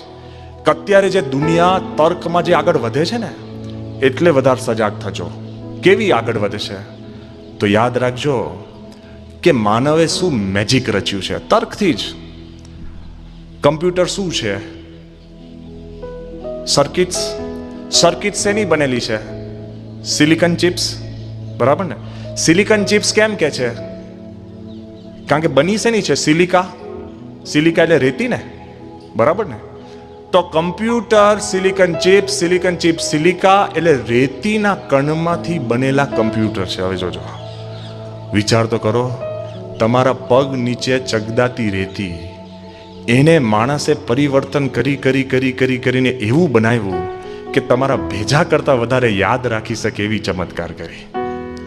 રેતી, a grain of sand can begin to think more than a human being. શું રચના કરી છે! આખું આમ મેજિક ફરી ગયું એવું લાગે છે. પણ હજુ તો ત્યાં પત્યું નથી. હવે જે દુનિયા આવે છે ને થોડાક સમયમાં, સ્માર્ટ હોમ્સ એટલે કે માણસ પોતાના ઘરમાં જાય અને માણસની અમુક પ્રકૃતિ હોય નહીં, સીધો ઘરમાં જાય પહેલો પંખો જ ચાલુ કરે, કોકને એવું હોય કે સોફા ગળી બેસે, કોકને એમ પહેલી બારી ખોલે, ઘણાની એવી પ્રકૃતિ હોય છે. નાની વસ્તુ. એટલે તમે તમારા ઘરમાં જાઓ ને એટલે એક પિન પહેરી લેવાની, તમારે પિન. એ પિન એટલે તમે જેવી સિટિંગ રૂમમાં જાઓ ને એટલે કમ્પ્યુટર નક્કી કરે, ઓ પેલો આવ્યો એટલે પંખો ચાલુ કરે, બારી ખુલી જાય અને લાઇટ, ટેબલ લેમ્પ શરૂ થઈ જાય. તમે ફરતા રસોડામાં પાણી પીવા જાઓ ને એટલે કમ્પ્યુટર ચેક કરતું હોય તમે પિન પહેરી છે ને, એ તરત જ જેવા જાઓ ને એટલે ઠંડો ગરમનો નક્કી થઈને એટલું જ હુંફાળું પાણી નીકળે. તમારે આમ દર વખત ટેસ્ટ કરવું પડે ને, આમ ગરમ ઠંડુ, પછી આમ હાથ ઊંચો લેવો પડે ને, બધું બહુ ધંધે લાગી જતા હોય છે. કાંઈ જ ચિંતા નહીં. તમને એમ હોય કે મારે હવે બેડરૂમમાં જવાનું હોય, તો બેડરૂમમાં તમને કેટલી લાઇટ ડલ જોઈએ છે, અને ઘણા છે ને 10 મિનિટ પછી જ ઊંઘ આવે, એટલે જાણી જોઈને 10 મિનિટ પછી જ લાઇટ બંધ થાય. લે, કમ્પ્યુટર નક્કી કરે. એ તો ઠીક છે, પણ તમારા ઘરમાં જાઓ ને તો દરેક ખૂણે ફોન હોય અને મેઇન ટેલિફોન એક્સચેન્જ હોય. એ ટેલિફોન એક્સચેન્જની અંદર તમારું નામ બોલે તો તમે જ્યાં હોય ને ત્યાં જ ઘંટડી વાગે. સમજ્યા? એટલે તમે ફરતા જે ખૂણામાં બેસો ને તમારી નજીક જે ફોન વાગે ને તમારો જ હોય. ઘરમાં ઘણું જીવન છે ને બીજાના ફોન જવાબ આપવામાં જ જતું હોય છે, અને આપણને લાગે આપણે બિઝી છે. 90% બીજાનું તંત્ર ચાલતું હોય છે. આ ખાલી ફોલ્સ બધું આપણે આમ છે ને મેકઅપ જેવું છે, પણ આના જેવું છે. પણ કેવું તંત્ર! તમે એકદમ ફરતા રસોડામાં ગયા જે ઘંટડી વાગે ને તમારી જ હોય. લો, કમ્પ્યુટર નક્કી કરે કે તમને તકલીફ ઓછી થવી. આ તો હજુ બરાબર. સ્માર્ટ મશીન્સ આવી ગયા, એટલે વોશિંગ મશીન્સ પણ સ્માર્ટ. કેવા સ્માર્ટ મશીન્સ ખબર છે? પહેલાં તો આપણા ઘરના બધા બહેનોને, બાઈઓને, આપણી બધા જે કુટુંબી હતા એ લોકોએ ટીપીને કપડાં આપણા સાફ કરે અને મહેનત કરે. હવે વોશિંગ મશીન, કપડાં તમે એમાં નાખો ને પછી એ પ્રમાણે તમે બધું એડજસ્ટ કરો, એમાં પછી પાવડર નાખીને ગરમ પાણી નાખીને વોશ થાય. પણ લોકોને ટાઈમ ક્યાં છે? એટલે હવે કેવા ખબર? Smart washing machine. એટલે તમે કપડું નાખો ને અંદર, એટલે વોશિંગ મશીન નક્કી કરે કે આ ઊનનું છે, નાયલોનનું છે, ટેરેલિન છે કે અડધું ટેરેલિન અડધું નાયલોન કે આ ઊનનું છે ને ચડી જાય એવું છે, તમારે ના નક્કી કરવાનું કે આ પેન્ટ ચડી જશે કે નહીં. નાખી જ દેવાનું. મશીન નક્કી કરે, એ પ્રમાણે ગરમ પાણી કરે, એ પ્રમાણે પાવડર નાખે, એ પ્રમાણે આખું બધું ધોવાઈને તૈયાર થાય. મશીન નાખીને જતું રહેવું. પણ ક્લાઇમેક્સ ક્યાં છે ખબર? આપણા ઘરમાં એ પ્રશ્ન છે કે જ્યારે ઘરે મશીન બગડે ને, એટલે ઘરના મધર હોય, બેન હોય કે પત્ની હોય, આપણને કહે કે ભાઈ મશીન બગડ્યું છે. અને પુરુષોની એક ખાસિયત છે કે ને પછી અઠવાડિયા પછી જ નોટિસ થાય. અઠવાડિયું થાય જ આપણને. હવે આપણી બિચારાની બધા જ આવી ગયા, આપણે બધા કમનસીબી છે. It takes a week. એટલે પેલા અંદર ધુઆ પુઆ થાય ને ઝઘડે ને આમ તેમ ને કેટલાય અંદર બોલાબોલી થઈ જાય. પણ આ સ્માર્ટ મશીન એટલે શું ખબર છે? કે જ્યારે વોશિંગ મશીન બગડે ને, એટલે એ જ જાતે પોતાના ડીલરને મેસેજ આપે કે ભાઈ હું બગડી ગયું છું, મને આઈને રિપેર કરી જા. This is the world. આટલું બધું મશીન કરશે ને ઘર કરશે, પછી માણસે કરવાનું શું? એ ડેન્જર છે. સમજાય છે? હજુ શાંતિથી વિચારજો. આ તો બધું અઠવાડિયા પછી પચશે, મેં વાત કરીને એમ. પણ કેવી દુનિયા છે આ દુનિયા, જે તર્ક પ્રધાન છે. અને જેનેટિક એન્જિનિયરિંગમાં તો ક્યાં આગળ વધી ગયા કે હવે તમારે એવું ચિંતા નહીં, તમને તમારો કાન ન ગમે ને તો ઉંદરડાની પીઠ ઉપર તમારો જ કાન ઉગાડીને ફિક્સ કરી શકશો. લે, રોજ લોકો કાન બદલતા થઈ જશે. ડેન્જર છે. I am talking about the next 10-15 years. કોઈ કલ્પના નથી કરતો, બધું જ એના અભ્યાસ કરીને વાત કરીએ છીએ. કદાચ તમને એવું લાગે કે મારી આ ચામડી બરાબર નથી, તો તમે ભૂંડના બેક ઉપર તમારા જ જેવી ચામડી ઉઘાડીને તમે અંદર પેસ્ટ કરી શકશો. લો, કોઈને લાખું થયું હોય, ડાઘો થયો હોય, અહીંયા આગળ ખીલ થયો હોય, બધું વાંધો નહીં આવે. ક્યાં સુધી જેનેટિક એન્જિનિયરિંગ પહોંચ્યું છે કે હવે છે ને તમારે કોઈ આ પાવડર પફ, આ પછી પરફ્યુમ આફ્ટર શેવ લગાડવાની જ જરૂર નથી. કેમ? એ કે છે કે ઘણાને છે ને બોડી ઓડર હોય, વાસ બહુ આવતી હોય બગલમાં કે કાનમાં કે ક્યાં કે ગમે ત્યાં. તો એ કહે છે કે તમારે સ્કિન સ્પેશિયલિસ્ટ પાસે જવાનું. પણ શું કરવાનું ખબર? એ કે મને બહુ વાસ આવે છે, એટલે તમે હાથ ઊંચો કરો ને, એ એક જ સેલ ગુલાબનો તમારા બગલમાં નાખી દે ને, જિંદગીભર ગુલાબની વાસ લો. જ્યારે કોઈ અગરબત્તી જરૂર નહીં, કોઈ પરફ્યુમ જરૂર નહીં. આ થશે, ચિંતા નહીં કરતા. તમારા યુગમાં જ થશે. અમારામાંથી ઘણા કદાચ હાજર નહીં હોય, પણ થશે. પણ આ બધું થશે. સુપર કમ્પ્યુટર આવશે. Great discoveries in genetic engineering. તર્ક ખૂબ આગળ વધશે. પણ ફરીવાર હું તમને જે વાત ઉપર લાવું છું એ સાંભળજો. એક વસ્તુ છે કે તર્ક પહોંચી શકતું નથી. ઇમ્પોર્ટન્ટ છે. કેમ? કે એક પુસ્તક મેં વાંચી હતી, the human history of the human mind. મનનો સંપૂર્ણ ઇતિહાસની એક પુસ્તક છે. લગભગ છે ને 450 પાનાની પુસ્તક છે. The history of the human mind. એ પુસ્તક શરૂઆત કેનાથી થાય છે કે એક દિવસ એવો આવશે કે એવી ગાડી બનશે કે જાતે ડ્રાઈવ થાય. માણસે ખાલી બેસવાનું જ. તમે ખાલી ગાડીને કહો કે ભાઈ મારે ફલાણા ત્યાં અહીંયા ટાઉન હોલ પહોંચવું છે, તો અહીંથી પાછી રિવર્સ થાય. આગળ બીજી ગાડી હોય તો ઊભી રહે, આમ ઘર કઈ નામ નહીં, એવું નહીં, શાંતિથી ઊભી રહે. રસ્તામાં જતી હોય તો બીજી ગાડીને સાઈડ આપે. તમારે સૂઈ જ જવાનું. અને કદાચ બમ્પ આવે તો ધીરી થાય. ખ્યાલ આવ્યો ને? અને કદાચ જે કાંઈ વ્યવસ્થા હોય બધી જ રીતે ગાડી જ કમ્પ્યુટર થ્રુ બધું એ ચાલે, માણસની જેમ જ ચલાવે. અને લાલ લાઈટ આવે તો ઊભી રહે. આ પુસ્તકમાં લખ્યું, સાંભળજો, કે આ ગાડી બધું જ કરશે, પણ એક નાનો ભેદ રહેશે. શું ખબર છે? એ કે લાલ લાઈટ આવે ત્યારે ગાડી ઊભી રહેશે, પણ લાલની લીલી લાઈટ થાય અને માણસના મનમાં જે આનંદ થાય ને, એ ગાડીને આનંદ થશે. સમજ્યા? The omega effect. એ એવું કે છે કે કમ્પ્યુટર માણસ જેવા થશે, પણ માણસ જેવો આનંદ જિંદગીમાં ભોગવી શકશે નહીં. You have a right. આપણે બધા હકોની વાત કરીએ છીએ ને, બૂમા બૂમ કે અમે વિદ્યાર્થી હક, એ બધા હક છે. તમારો જિંદગીમાં પહેલો હક હોય ને તો આનંદિત રહેવું. It is your birthright. દિવસમાં એમને તમે વગર પ્લાસ્ટિક સર્જરીએ મોઢું બગાડીને ફર્યા કરો છો. Live happily. તમારો બર્થ રાઈટ છે. તર્ક અને વિજ્ઞાન એ કોઈ દિવસ તમારા સુખમાં ભાગીદાર થઈ શકે એમ છે જ નહીં. Enjoy your self. You have that power. આપણી પાસે આ શક્તિ છે સુખી થવાની. એ એક દુનિયા છે. આપણી પાસે એક શક્તિ છે, there is a world of values, મૂલ્યો. કમ્પ્યુટરમાં તો નક્કી હોય ને, કમ્પ્યુટરનું તંત્ર કે મૂલ્યો ના જોઈ શકે. હા, ત્યાં ફ્રાન્સની અંદર કમ્પ્યુટર દ્વારા દર્દીઓને છે ને દવા આપતા હતા. હવે દર્દીની સાઇઝ બદલાઈ ગઈ ને તોય ડોઝ તો સરખો ઠપ કર્યા કરે, ઉપડી જાય ને. હે, મોટી પાઇપલાઇન વાળો હોય ને પછી નાની પાઇપલાઇનની એને મળી જાય, ઉપડી જાય કે નહીં? તો 2-3 પેશન્ટ ઉપડી ગયા લે. કે કમ્પ્યુટરને ક્યાં એવી સાઇઝ ખબર પડતી હતી? જુઓ, એને કોઈ મૂલ્યો નથી. હમણાં જ મેં વાત વાંચી હતી કે એક બિચારો સામાન્ય માણસ આપણા જોડે કમ્પ્યુટરાઇઝડ ઇલેક્ટ્રિસિટી બિલ થઈ ગયું અને દર વખતે છે ને બિલ ભરી આવે તો એનું નામ છે ને લાલ બુકમાં આવે કે તું બિલ નથી ભરતો. એટલે રેડ પાડી. પેલો કે ભાઈ મેં બિલ ભર્યા છે, કોઈ પ્રશ્ન નથી, આ જો બિલના નમૂના. એ કે પણ તો તું આ લાલમાં છે કે તું ભરતો નથી? પ્રશ્ન શું થતો ખબર? કે બિલ ભર દે ને. પછી એને કમ્પ્યુટર એક બિલ મોકલતું. પેલો કે કયા બિલ મોકલે? તે ભર્યા તે દેખાડ્યું ને બિલ. કમ્પ્યુટર એને બિલ મોકલે 0000. હવે 0000 એટલે ભરવાનું હોય કાંઈ?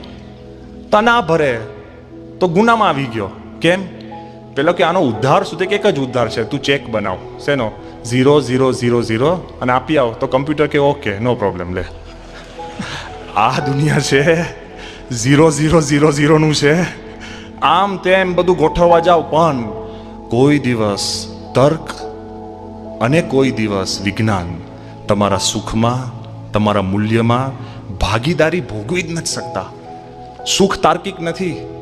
યાદ રાખજો, તમારા મિત્રોએ પાર્ટી બોલાવી હોય ને, સમજો, તમારા જ મિત્રો પાર્ટી બોલાવે ને તમે અંદર જાઓ, 100 મિત્રો હાજર છે, પણ તમને જે બહુ મનપસંદ મિત્ર છે એ જ તમારી સામે ન બોલે ને તો શું થાય? ઝેર થઈ જાય કે નહીં? હારું કે આ બોલતો નથી, પણ પેલા 99 બોલે છે ને એ કે ના ભલે ને બોલે પણ આ નથી બોલતો. લે, આપણું સુખ દુઃખ છે ને એક વ્યક્તિ ઉપર હોય. અરે સારામાં સારું સૂટ પહેરીને તમે બહાર નીકળો ને, કોકે એટલું જ કરવા જોઈએ કે ટાઈ મેચિંગ નથી. લે, આખો દિવસ દુખી. ટાઈ ઉપર સુખ દુઃખના લેણા લેવાય. નાની જ વસ્તુ, ખાલી આમ જ. અરે એક નાનો ખીલ હોય ને, મહિનો બગાડે. વાંસા પર ગુમડું થયું વાંધો ને, નાક ઉપર ખીલ થાય ને તો આખો દિવસ બિચારો દુખી ફરે. લે, કેવો પ્રશ્ન છે. જો સુખ દુઃખ છે ને તાર્કિક નથી. સુખ દુઃખ લાગણી ઉપર છે અને લાગણી તાર્કિક નથી. એક દુનિયા છે. એમ મૂલ્યો પણ છે ને તાર્કિક નથી. ગમે તેવા સારા મૂલ્ય તમે એસ્ટાબ્લિશ કરવા જાઓ ને, કોઈ તમને તર્કથી, કેટલાય બધા ડોક્ટરો તમને સમજાવશે કે સિગરેટ ન પીવીને પછી ખૂણામાં જઈને ફૂંકતા હોય છે. ખ્યાલ આવ્યો ને? કેટલાય માણસો. દુર્યોધન શું કહેતો? કે જાનામી ધર્મમ ન ચમે નિવૃત્તિ. એક જાનામી અધર્મમ ન ચમે નિવૃત્તિ, જાનામી ધર્મમ ન ચમે પ્રવૃત્તિ. કે હું અધર્મ શું છે ને ધર્મ શું છે બધું જ જાણું છું, હું કથા કરી શકું એમ છું, પણ યાર ચલાતું નથી. એ ચાલુ ને એ તર્કથી ઉપરની વાત છે. જય કૃષ્ણ મૂર્તિ તમે નામ સાંભળ્યું હશે, બહુ તાર્કિક હતા અને તત્વજ્ઞાની, અને એના તર્ક એટલે એકદમ સોલિડ. એના ઉપર જીવન લખનાર એક માણસે લખ્યું કે હું જય કૃષ્ણ મૂર્તિ પાસે ગયો છું, સાંભળજો. અને એમને મેં પૂછ્યું કે હું લગ્ન કરું કે શુડ આઈ ગેટ મેરીડ? એટલે જય કૃષ્ણ મૂર્તિએ શું કીધું? નો. એટલે તરત જ એને પૂછ્યું કે હું કેમ લગ્ન ન કરું? તો એને જવાબ જે આપ્યો ને તાર્કિક જવાબ છે એક, if you do get married and you don't get married to the most beautiful woman on this world, your mind will go elsewhere. એ કે જો તું લગ્ન કરીશ અને અતિ રૂપવાન સ્ત્રી જોડે તું લગ્ન નહીં કરે ને તો તારું મન બીજે જશે. એટલે પેલો હોશિયાર હતો ને, એ કે હું અતિ રૂપવાનની બાઈ જોડે હું લગ્ન કરું તો એ કે તો એ બીજે જશે. ટૂંકું ટચ. એટલે ભાઈ સાહેબ કરતા નહીં તોય કરશો, વાંધો નથી. પણ જો શું કેવું, આ લેખક લખે છે કે તાર્કિક રીતે એને મને સમજાવી દીધું ને તોય મેં લગ્ન કર્યા. અને પ્રમુખ સ્વામી મહારાજ એને અમને 700 સંતોને કોઈ તાર્કિક ઉપદેશ નથી આપ્યો, પણ શ્રદ્ધાથી 700 ને બ્રહ્મચર્ય પડાવે છે. એ શક્તિ છે. શ્રદ્ધાની જે તાકાત છે ને, it is one step beyond તર્ક. શ્રદ્ધાની તાકાત છે. અરે તર્કે કરીને તો હું બધું જ આકાશ પાતાળ એક કરી શકું. આ ખાલી દ્રષ્ટાંત આપવા, દ્રષ્ટાંત સાંભળજો, કોઈ યાદ રાખતા નહીં અને બહારે જઈને કહેતા નહીં કે આ બ્રહ્મવિહારી સ્વામી આપ્યું છે. કેમ કે ઇંગ્લેન્ડમાં 1962ની સાલમાં, અમે તો ત્યાં હતા એટલે આખો પ્રસંગ આવ્યો હતો. 1962ની સાલમાં એક કેદી પકડાયો જેનું નામ હતું રોજર એલર્ટન. જ્યારે પત્રકાર એની પાસે એનો ઇન્ટરવ્યૂ લેવા ગયા ને, ત્યારે પેલા કેદીને કીધું કે તમારું નામ કે રોજર એલર્ટન. કે તમે આમ તો ક્રિમિનલ, તમારું નામ લખું તો વાંધો નહીં ને કે તમે ક્રિમિનલ છો. કે ના ના ના ના ના, ક્રિમિનલ નહીં લખતી. પેલી બાઈ હતી કે કેમ? કે પ્રોફેશનલ ક્રિમિનલ લખજે. પેલી કે આ તો ખડ્ડુસ છે યાર, કે પ્રોફેશનલ ક્રિમિનલ. કે પણ ભેદ શું પ્રોફેશનલ ક્રિમિનલ ને ક્રિમિનલમાં? કે ક્રિમિનલ એને કહેવાય કે જેને ગુનો કર્યો હોય ને પછી એને અંતરમાં રંચ રહેતો હોય કે હારું ભૂલ થઈ ગઈ, પકડાઈ ગયો. અને પ્રોફેશનલ ક્રિમિનલ એટલે શું ખબર છે? ગુનો કર્યો પછી પણ એના અંતરમાં રંચ ના હોય ને, એ પ્રોફેશનલ કહેવાય. એટલે મારું પ્રોફેશનલ લખજે તું. હારું વાંધો નહીં. પછી એને પ્રશ્ન પૂછે છે કે પણ તમે કેમ ગુના કરો છો? કે જોબ બાય ચોઇસ છે, કે મેં પસંદ કરીને આ મારો કેરિયર બનાવી છે. લે પેલી બાઈ કે રે આવી રીતના કોઈના પૈસા લઈ લેવા એ કે કેરિયર કહેવાય? એ કે આ દુકાનો ખોરીને લોકો બેઠા છે શું કરે છે? બીજાના જ પૈસા લે છે ને. એ કે હા, એ તો બરાબર. કે એના કરતા સચ્ચાઈ વાળો હું છું. કેમ? કે દુકાનદાર તો દંભ કરે છે, માલ લે 50 રૂપિયાનો અને લોકો પાસે 100 રૂપિયામાં વેચે છે. એ તો જુઠ્ઠું બોલીને પૈસા લે છે. હું તો એને સાચું જ કહું છું કે ખિસ્સામાં જે હોય આપી દે. હજુ સાંભળજો, હજુ તો પત્યું નથી. કે હું તો સત્યવાદી છું, કે સાચું કહીને કહું છું. હું કોઈને દંભ નથી કરતો. કે દંભ તો છે ને આ દુનિયાના લોકો કરે છે. કે ભાઈ સાહેબ કે આવું કાપડ મળે નહીં ને 50 નહીં 80 100 200માં આવ્યું છે ને તને 100માં વેચું છું. બધા જ જૂઠું બોલતા હોય. કે હું તો સત્યવાદી. કે બરાબર ભાઈ, તમે સત્યવાદી છો, પણ તમને કદાચ કોઈ પૈસા ન આપે તો તમે કંઈક એને મારો બારો? કે હા, અગાઉથી કહી જ દઉં છું કે આપ નીકળ મારીશ. ક્યાં પાછળથી કહું છું? કે પણ કે વાત વ્યાજબી છે. જો આ સાંભળજો, પેલી બહેન એને કહે આ વ્યાજબી વ્યાજ છે કે કોઈને પૈસા માટે મારવા? કે કેમ? જોયા આપણા દેશના જે સૈનિકો છે ને, કે એ દેશના સૈનિકો તો દેશ પ્રેમ માટે લડે છે. કે પગાર બંધ કરતો પણ જો કેટલા રહેશે. કે દેશના સૈનિકોને ઘરે પગાર પહોંચે છે એટલે લડે છે. તો પૈસા માટે બીજાને મારી નખાય, કોઈને કાંઈ લેવા દેવા નહીં. એવા આ તો હું એને વાત કરીને સમજાવીને પછી પતાવું છું. કે એમાં મારે કયો વાંક નથી. પેલી શું કે બેન? કે પણ એવી રીતના તમે મારો, પણ તમે પકડાવો અને પછી તમારે જેલમાં જવું પડે. કે જોબ રિસ્ક. કે જોબ રિસ્ક. કે મારી જોબ રિસ્ક તો બહુ સહેલી છે. કેમ? કે 30,000 ફૂટ ઉપર જે પાયલોટ પ્લેન ચડાવતો હોય છે અને કાંઈક થાય ને પડે એ તો મરી જ જાય. હું તો જીવું છું જેલમાં. કે એને સમજાવો કે તું શા માટે પાયલોટ બન્યો છે, મને સમજાવવા આવી છે. એના કરતા આ બાઈ કે આ માણસ કે પણ તમને 20 વર્ષની જેલ થાય તો? કે સમજવા જેવું છે. આ જો સમજાવે છે કે હું 60 વર્ષ સુધી ખુલ્લેઆમ જીવન જીવ્યો, મારા મન પ્રમાણે જીવ્યો, અને છેલ્લા 20 વર્ષ જેલમાં જાઉં ને એમાં મને બહુ જોખમ નથી લાગતું. દુનિયામાં માણસ સવારથી 8થી રાતના 8 સુધી 60 વર્ષ સુધી વૈતરું કરીને જેલમાં છે ને, એના કરતાં હું વધારે મુક્ત છું. લે હવે આપણને લાગે ને કે સાચો લાગે સારો, કહેતા નહીં પાછું મારું નામ દઈને. પણ કહેવાનું એ છે કે તર્કે કરીને ગુનેગાર પણ પોતાને સાચો ઠરાવી શકે, પણ સાચો બની શકતો નથી. ખ્યાલ આવ્યો? You can justify, you can explain, but you cannot transform. જો તમે ચેન્જ કરી શકતા હો તો આપણી પાસે જબરજસ્ત શક્તિ પેદા થાય છે. એટલે મુખ્યમાં મુખ્ય જે ભગવાનમાં શ્રદ્ધા રાખવીને એમાં તર્ક છે ને સાઈડમાં મૂકવું પડે છે. શા માટે? આપણા શાસ્ત્રોમાં કહ્યું છે કે નાયમ આત્મા પ્રવચનેન લભ્ય ન મેધયા ન બહુના શ્રુતેન. એ વાત લખી છે કે ન તત્ર ચક્ષુર ગચ્છતિ ન વાક ગચ્છતિ ન મનો ન વિદ્મો. એ વાત નક્કી છે કે તમે એમ વિચાર માંગશો કે આંખે કરીને જોવાય, બુદ્ધિએ કરીને સમજાય, મને કરીને યાદ રહે.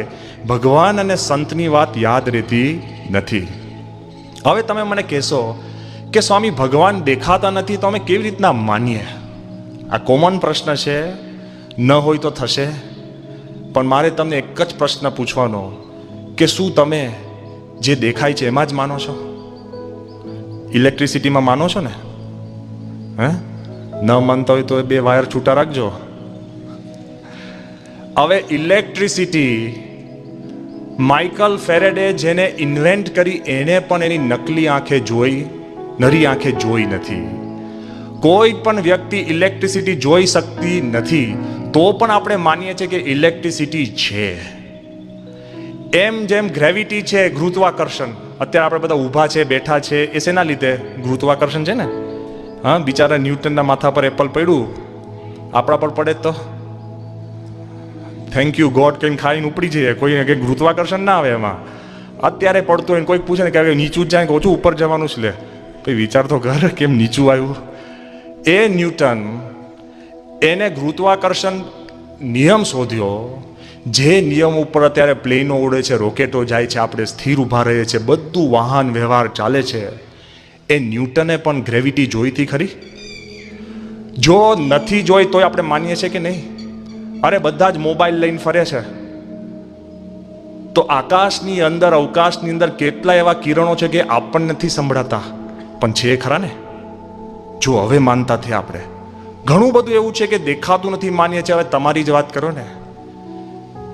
આપણે સ્વપ્નું દેખાય છે કે નહીં?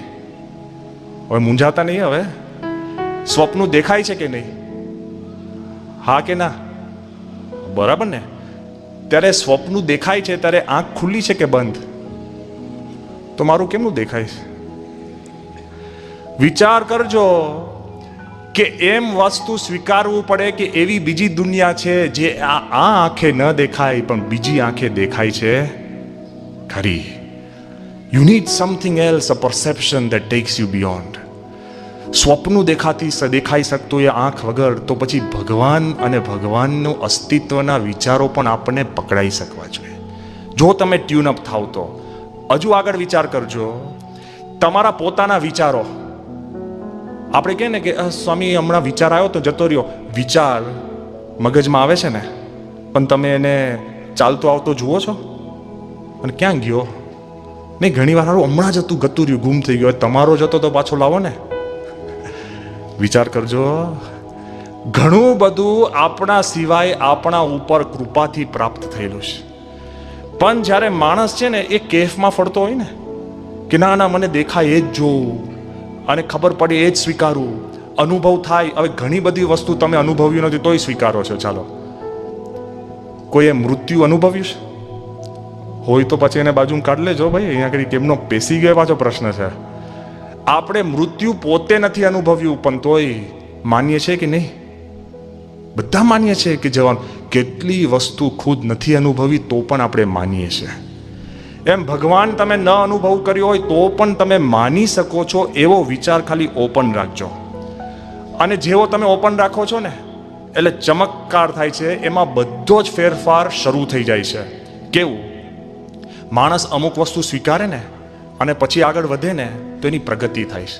અત્યારે અંગ્રેજી ભાષા શીખવા બેસો ને અને કોઈ કે ABCDEFGH A to Z હોય ને, અને તમે પ્રશ્ન પૂછો એ કેમ એ છે, બી કેમ બી, સી કેમ સી, સી ને કેમ એ નથી કહેતા અને એફ ને કેમ જી નથી કહેતા, અને તમે છે ને 60 વર્ષ પણ આ પ્રશ્ન પૂછશો ને શેક્સપિયરને નથી આવડતા. લે, એના કરતા હીધો થઈને મોઢે કરીને વાંચવા બેસી જા. તું આ 26 અક્ષરો સ્વીકાર. એ 26 તું સ્વીકારીને આગળ વધીશ તો એમાંથી શબ્દ બનશે, શબ્દમાંથી લાગણીઓ પેદા થશે, લાગણીઓમાંથી પુસ્તકો થશે અને પુસ્તકમાંથી વિચારો મળશે અને આખી દુનિયાના વિચારો તને મળશે. પણ હજુ પણ તમે પ્રશ્ન પૂછો જ્યારે તમારા ટીચર પાસે જઈને એ કેમ એ, અરે અમુક પ્રશ્ન ના પૂછવાનો હોય. પણ ના, માણસો મળે ઘણા આપણામાં શૂરવીર મળશે. સ્વામી હું બહુ ફ્રેન્ક છું અને આપણે તો છે ને પૂછીએ અને જો જવાબ મળે ને તો જ ઠીક, અને હું તો સ્વતંત્ર છું, હું કોઈનું કંઈ સ્વીકારું નહીં. મને તો ગમે તો રાખવું, એમને ના રાખવું. હવે મને નિખાલસપણે આ જવાબ આપજો. જ્યાં બધા કહેનારા કોક બેઠું હોય ને એને જ પ્રશ્ન પૂછું છું. આપણે ફ્રેન્ક છે, બરાબર? તો ફ્રેન્ક જવાબ આપજો. અને આપણે પોતાનો માર્ગ કાઢતા હોય કે હું છે ને બીજાનું લાદેલું માનતો નથી. હવે તમે પ્રશ્ન પૂછો કે પેલો કે મને ચોઈસ, મને પસંદગી પડશે ને તો ભગવાન પચીશ. અરે આ દુનિયામાં ઘણી બધી વસ્તુ તમારી પસંદગીની નથી. કેમ? પહેલો પ્રશ્ન, did you select your parents? ચાલો, તમે મા બાપને તમે ચૂઝ કર્યા હતા? અરે વધારે જોખમી તો તમારા મા બાપે તમને ચૂઝ કર્યા હતા? ના. તમે તમારા ભાઈ બહેનની પસંદગી તમે કરી છે? અરે તમે તમારા ચામડીનો રંગ તમે પસંદ કર્યો છે? પોતાની ચામડીનો રંગ પણ આપણે પસંદ નથી કરી શકતા. ગમે તેલો સાબુ ઘસી નાખો ને તો એવો ને એવો જ હોય. અમુક તો સાબુ પાવડર આપણને જાય જ નહીં. આફ્રિકામાં અમે ત્યાં હતા ને, તે કાળિયાઓ બધા ધોળા થવા માટે સાબુ વાપરે. પછી મારા કલર તો બદલાય નહીં, એટલે આખો સાબુ છે ને સુકાય ત્યાં સુધી રાખે, પછી સાબુ વ્હાઈટ થાય ને એ લઈને ફરે બાર. એટલે વિચાર કરજો કે આપણે છે ને આપણી ચામડીનો રંગ પસંદ નથી કર્યો. હાઈટ, તમારી હાઈટ તમે પસંદ કરી છે? હાઈટ નહીં. અરે વાર ખરી જતા હોય ને તો તમે રોકી શકો છો? હેર સ્ટાઇલિસ્ટ હોય ને એના વાર જતા રહે, એટલે તો શું કરો? વિચાર કરજો. જો આગળ આપણે આ દેશ તમે સિલેક્ટ કર્યો, ચાલો અમે ભારતીય, તમે દેશ તમે સિલેક્ટ કર્યો. કાંઈ ચાઇનામાં જન્મ્યા હોત તો ચિંગચોંગ કરતા હોત, કાંઈ મેળ ના ખાત, અહીંયા ભેગાઈ ના થાત. વિચાર કરજો. આપણે એમ માનીએ છીએ કે સ્વામી હું મારી રીતે પસંદગી કરીને જીવન જીવું છું. આપણે we cannot select our parents, not our brothers, not our height, nor our colour of our skin, nor our eyes. We cannot select our anything that belongs to us.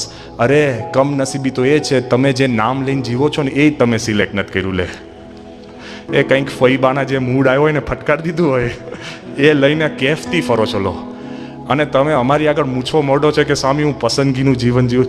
આટલું બધું સ્વીકાર લીધું છે, હીરા રહીને ભગવાનને સ્વીકાર લો, કોઈ વાંધો નહીં આવે. આટલું બધું માણસ જ્યારે સ્વીકારીને ફરતો હોય અને ભગવાનની વાત આવે કે ના હું સિલેક્ટ કરીશ. લે અરે ભગવાન તમને સિલેક્ટ કરે મોટી વાત છે. આપણી ક્યાં કેપેસિટી છે? જો માણસ આમાં જેમ આગળ વધે અને જ્યારે શ્રદ્ધાની દુનિયામાં અંદર વધે છે ને ત્યારે ચમત્કાર પેદા થાય છે. કેવી ખબર છે? થોડોક વિચાર કરજો, બધું બાજુ પર મૂકીને, કે મેં જેમ હમણાં વાત કરી ને કે એક રેતીના કણમાંથી સુપર કમ્પ્યુટર બને છે. તમે રસ્તામાં જતા હો ને તમારા પગ અગાડી કમ્પ્યુટર અથડાય, દિલ ઉપર હાથ મૂકીને કહેજો, જેવું કમ્પ્યુટર તમને પગ ઉપર અથડાય તમને એવો વિચાર આવે, પહેલો શું વિચાર આવે કે આ કમ્પ્યુટર કોકે બનાવ્યું હશે ને? કોને એવો વિચાર આવે કે આ તો ઉત્ક્રાંતિવાદને લીધે આ રેતીનો કણ આગળ વધતો વધતો કમ્પ્યુટર બન્યો? આવે છે કોઈને વિચાર? તો આ તમારું મગજ કમ્પ્યુટર કરતા અનંત મોટું છે. તો એના માટે પાછા કે ઉત્ક્રાંતિવાદની અંદર ફળતું ફળતું એક એટમ મનુષ્ય બન્યું, એમાં એ લગાડે અને કમ્પ્યુટરમાં માણસે બનાવ્યું. લે એટલે ભાઈ સાહેબ, આ તમે તમારું મગજ, તમારું શરીર, એને બનાવનાર ભગવાન છે એ વિચારો. એક કમ્પ્યુટરમાં તમે મોહ પામીને વિચાર કરતા હોય કે આનો બનાવનાર ભગવાન હશે, આનો બનાવનાર માણસ હોય તો મનુષ્યને બનાવનાર ભગવાન હોય એવું વિચારવું જોઈએ. હું નથી કહેતો, ન્યૂટન બહુ જ મોટો વૈજ્ઞાનિક, આપણે બધાને ભેગા કરે. એકવાર એ ન્યૂટને આપણું કહે ને આ સોલર સિસ્ટમ, આકાશ ગંગાનું છે ને એને મોડલ બનાવ્યું હતું પરફેક્ટ. આમ સૂર્ય ફરે ને આ ફરે ને ગ્રહો ફરે, બધા જોવા આવ્યા. બધા નાના નાના તમારા જેવા બધા વિદ્યાર્થી જોવા આવ્યા ને પછી બધા જોઈને ખુશ થાય. બધાએ પૂછ્યું ન્યૂટનને કે આ કોને બનાવ્યું મોડલ? ન્યૂટન કે કોઈએ નહીં. એ કે ના ના ના સાહેબ, કોને બનાવ્યું? કોને બનાવ્યું? ન્યૂટન કે કોઈએ નહીં. એ કે ના ના કોઈ કે તો બનાવ્યું છે, કોને બનાવ્યું? એ કે આની માટે તમે કહો છો આ કોને બનાવ્યું, તો અત્યારનું જે રચના છે એની માટે નથી પૂછતા કે આ કોને બનાવ્યું? બધા કે હારું પૂછવું જોઈએ, એ પૂછો. અમારો જવાબ ન સ્વીકારો, નો પ્રોબ્લેમ, આસ્ક યોરસેલ્ફ. જો તમે સાચા પ્રશ્ન પૂછશો ને તો એ માર્ગે તમે આગળ વધશો. ને જેને જેને પૂછ્યા ને એ આગળ વધ્યા છે. અર્જુન કૃષ્ણ ભગવાનની વખતે ત્યાં ઊભો હતો અને તે વખતે મહાભારતનું યુદ્ધ હારવાની અણી પર હતા. તે વખતે કૃષ્ણ ભગવાન અર્જુનને બહુ તાર્કિક સમજાવે છે, કારણ કે 18 અધ્યાય જો ગીતાના થતા હોય તો તર્ક જ હોય ને, બહુ જ સમજાવે છે. અર્જુન પણ તર્ક કે છે કે સીદંતી મમ ગાત્રાની મુખમ ચ પરિશુષ્યતિ રોમ હર્ષશ્ચ જાયતે ભ્રમતી વચ મે મનઃ. અર્જુન છે ને ઓર્ડિનરી નતો, જિમ્નાસ્ટ હતો. ત્રાજવા ઉપર ચઢીને તમારે પેલી માછલી વીંધવીને સહેલું નથી. જોજો, 2 પગ ભેગા નાખવા પડે, એક નાખો તો બીજો ઊંચો થઈ જાય. હા, પછી ક્યાંથી બીજો આમ કે હાથથી નીચે લાઈને નાખવાનો છે? આ તો જિમ્નાસ્ટ જે જુઓ ને તમે, રશિયન્સ ને બધા, જેપનીઝ ને બધા, ફત દઈને કૂદકો મારીને 2 પગ ત્રાજવામાં જવા જોઈએ. અને પછી નીચે પેલું પ્રતિબિંબ હોય એમાંથી પછી માછલી મારવાની. આપણે તો એવું કહે કે આ તો આરું સિલેબસની બહારનું હતું, એક ટ્રાયલ આપો બાણ, ઘર ભેગા કરી દે. હા, અને જો આવો ટેસ્ટ લેવાનો હોય તો અડધા તમે સાધુ થઈ જાઓ કે હારું આવી રીતના જીતવાની હોય વાઈફ તો ક્યાં મેળ ખાય. પણ એમને એમ નાક કપાય. પણ આપણા મનમાં એવું થાય. પણ વિચાર કરજો, અર્જુન વોઝ અ જિમ્નાસ્ટ, સવ્ય સાચીન, એમ્બી ડેક્સ્ટ્રસ એટલે જેટલો જમણા હાથે નાખી શકે એવો ડાબા હાથે, સવ્ય સાચીન. એ અર્જુન બુદ્ધિશાળી હતો. કૃષ્ણને સમજાવે છે કે હે કૃષ્ણ, હું આ લોકોને મારી નાખીશ, નક્કી તમે મારા પક્ષમાં છો, મારી નાખીશ, પણ એની પત્નીઓ બધી એકલી રહેશે, એ પર પુરુષો જોડે લગ્ન કરશે ને એમાંથી જે પ્રજા ઉત્પન્ન થાય એ વર્ણશંકર, એ વર્ણશંકર પ્રજા આ દેશમાં રાજ કરે એટલે દેશ ખતમ થાય, ને દેશ ખતમ થાય એટલે આપણે બધાએ નરકમાં જવું પડે, એટલે મારે લડવું નથી. લે, બહુ જ કૃષ્ણ સમજાવે છે. પછી નથી માનતો એટલે કૃષ્ણ શું કહે છે ખબર છે? ક્લેબ્યમ માસ્મ ગમઃ પાર્થ નહીં ત્વેતદ ઉપપદ્યતે. એ કે મૂર્ખ, ઊભો થા, બધું મૂકીને હું તને કહું છું એટલે તું લડ, તર્ક બંધ કરને શ્રદ્ધાથી લડ, તો તારી કિંમત છે. જ્યારે આપણે પરીક્ષા આપવા બેઠા હોય ને, હારી જઈએ, ફાવે નહીં આવડે, આ છે તે છે, એવા હારી ગયેલા, ભાંગી ગયેલા છોકરાઓ પણ પ્રમુખ સ્વામી પાસે આવેલા મેં જોયા છે કે આગળ જઈને સુપર આર્કિટેક્ટ, ડોક્ટર અને મેનેજર થતા આપણે જોયા છે. કેમ? કૃષ્ણએ અર્જુનને ખાલી છે ને શ્રદ્ધા ઠીક કરી આપી. એને કે અત્યારના જેમ ફિઝિયોથેરાપી કે હાથ હલે છે, લાવ હાથનું મસાજ કરી આપવું, ગ્લુકોઝના કંઈ બાટલા નથી ચડાવ્યા, ખાલી શ્રદ્ધા, tuned up the faith factor, અને માણસને ચમક આવી ગઈ. જાજુ કરવું નથી પડતું. એમ જ્યારે શ્રદ્ધા વધે ને, માણસ આગળ નીકળી જતો હોય છે, અને શ્રદ્ધા થાય જ છે. ઇમેન્યુઅલ કેન્ટ નામ સાંભળ્યું હશે. એ માણસ છે ને અશ્રદ્ધાનો બાપ કહેવાય. એને એક પુસ્તક લખી છે, ક્રિટિક ઓફ પ્યોર રીઝન. 625 પાનાની પુસ્તક છે. એ પુસ્તક, આખી પુસ્તક ભગવાન નથી પુરવાર કરવા માટે જ આખી પુસ્તક લખી છે. અને એનો છેલ્લો ફકરો તમે વાંચો ને, એને શું લખ્યું ખબર છે? કે અત્યારે આ મેં પુસ્તક લખી એને કરીને ભગવાન નથી, અત્યારે જ્યારે હું મારા ગાર્ડનમાં બેઠો છું અને મારો નોકર મને એક ચાનો કપ આપી ગયો, અને કપ પીતા પીતા જ્યારે આકાશ તરફ જોઉં છું ને તારામંડળ દેખાય છે, ત્યારે મને લાગે છે કે ભગવાન હશે ખરા. હારા 625 પાના લખીને ફેરવીને પછી ખારું આમ જોઉં ને ત્યાં લાગે યારો હશે ખરા ભગવાન. લે, આ શ્રદ્ધા છે. You can't move away from it. જે વ્યક્તિ ભગવાનનો ઇનકાર કરવા ગયા ને, એ ફરીને પાછા આવ્યા છે. રોનાલ્ડ નિક્સનનું નામ સાંભળ્યું હશે. પહેલા વિશ્વ યુદ્ધ વખતે ઇંગ્લેન્ડનો, એ પોતે એરફોર્સ પાયલટ, એ જ્યારે પ્લેનમાં બેસીને એના પ્લેન ઉડવાની અણી પર હતા ને, સામેથી લગભગ 200 જર્મન બીટલ્સ આવતા હતા, અને તરત જ શું થયું કે એનું પ્લેન જમણી બાજુ વળીને નીચે ઉતરી ગયું. બધા જ એને સહાધ્યાયો, બધા મિત્રો એનો ખભો થાપડે ને કે અરે તું જબરજસ્ત પાયલોટ કહેવાય, જો ત્યાં ઊંચું લીધું હોત ને તો આપણા બધા પ્લેન આકાશમાં જાત ને 200 જર્મનના ફાઇટરોએ આપણને પાડી દીધા હોત, તે બધાની રક્ષા કરી મેડલ આપ્યો. લે, પેલો શું વિચાર કરે ખબર? એ કે હું મારા પ્લેનને છે ને ઉપર લઈ જવા જ પ્રયત્ન કરતો હતો, પણ એક બીજી શક્તિએ મને જમણી બાજુ વાળ્યો, અને બીજી શક્તિની શોધ કરતા એ ભારતમાં આવ્યો, અને ભારતમાં આવીને સાધુ બન્યો. એનું નામ છે યોગી કૃષ્ણ પ્રેમ. પાયલટમાંથી, નાસ્તિકમાંથી જો તમને જે શક્તિઓ મદદ કરે છે એને શોધવા જાઓ ને, તો શ્રદ્ધા થાય છે ને થાય જ છે. આ માણસો પણ આમ વળતા હોય. એનાથી પણ એક જુદું દ્રષ્ટાંત આપું. આપને ખબર હશે કે દુનિયામાં ત્યાં ડ્રગ્સ બહુ ચાલે છે. એક ડ્રગ જેનું નામ બહુ વખણાય છે, જેનું નામ છે LSD. સાંભળ્યું છે ને? લીધી નથી ને કોઈ અહીંયા પાછા? હોય તો ખાનગી મળજો. પણ LSD બે પ્રકારની ડ્રગ હોય. તમે ડ્રગ લો ને એટલે શાંતિથી સૂઈ જાઓ ને તમે ડલ થઈ જાઓ, એ ડિપ્રેસન્ટ કહેવાય. અને બીજી ડ્રગ લો ને એટલે સ્ટિમ્યુલન્ટ. સ્ટિમ્યુલન્ટ એટલે સામેવાળો શું બોલે છે ને એ પહેલાં તમને ખબર પડે. અમેરિકામાં મોટા મોટા એક્ઝિક્યુટિવ્સ મિટિંગમાં જાય ને તો આ LSDનો થોડોક આમ ચમકારો લઈને જાય. લે પાછું તમે લેતા નહીં, પરીક્ષામાં લઈને ઉપરો તો બીજું લખીને આવશો. પણ એ એવું કહે છે કે આ ડ્રગ કેવી છે, તો એ ડ્રગનું ઇન્વેન્શન 1943માં થયું. ડૉક્ટર હોફમેને કર્યું. સ્વિસ માણસ છે. 1953માં માર્કેટમાં આવી. કોની માટે? મનના રોગથી પીડાતા માણસો માટે. પણ જ્યારે એ ડ્રગ આપવા માંડ્યા ને તો લોકો શું લખે છે ડ્રગ માટે કે LSD is a drug that can change the gears of your mind. સમજાય છે?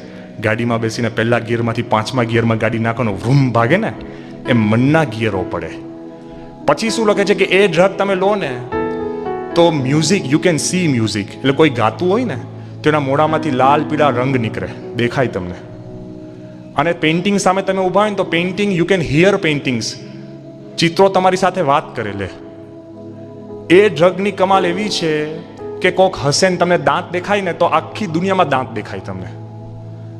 અને કોક હોય ને તમને કરોડિયાની બીક હોય ને કરોડિયો દેખાય તો ચારે બાજુ કરોડિયા દેખાય. એ છે પાછું, બેઉ બાજુ.